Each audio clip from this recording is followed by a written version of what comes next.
Welcome to Flipping Economics. Today we're going to look at something that we call the Lorenz curve. The Lorenz curve is a measure of inequality in a country. So you have your axes. You have your percentage of income and your percentage of your population. 10% of the income, 20% of the income, 30% of the income, and so forth.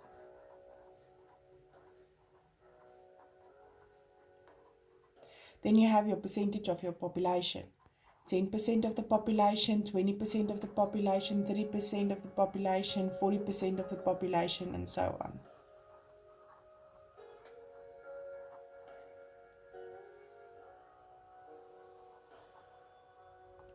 You can draw a line here. This line represents perfect equality. This is where 50% of the population earns 50% of the income. 80% of the population earns 80% of the income. 20% of the population earns 20% of the income. This is the ideal. This never happens. You always have a measure of unequal distribution of income. It looks like something like this. For instance, 10% of the population earns about 3% of the income. 60% of the population earns about 40% of the income, where the richest 10% people in this country earns about 90 or 95% of the income.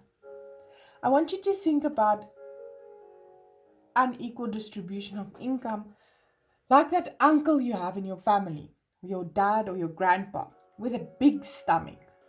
The bigger the stomach, the more unhealthy, the more unequal the distribution of income.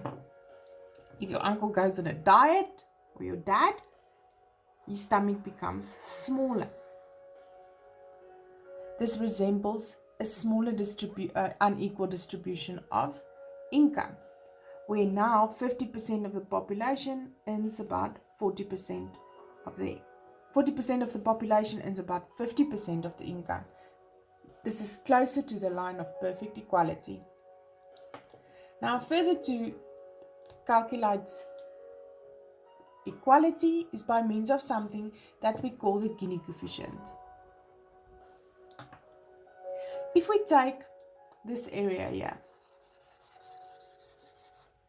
we call it area A, and we take this area here.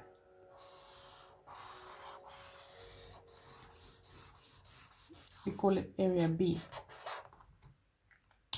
The Gini coefficient is calculated by taking area A divided by the sum of area A plus B. Now, the Gini coefficient, the answer will always lie between a value of 0, which indicates perfect equality, and a value of 1, which indicates perfect inequality. Neither of these two will ever happen. Well, more likely that it will not happen. You will always have a country lying between a value between 0 and 1. For instance, South Africa's Gini coefficient is 65% or 0.65. This value is closer to 1, which means that South Africa has a more unequal distribution of income. That is the Gini coefficient.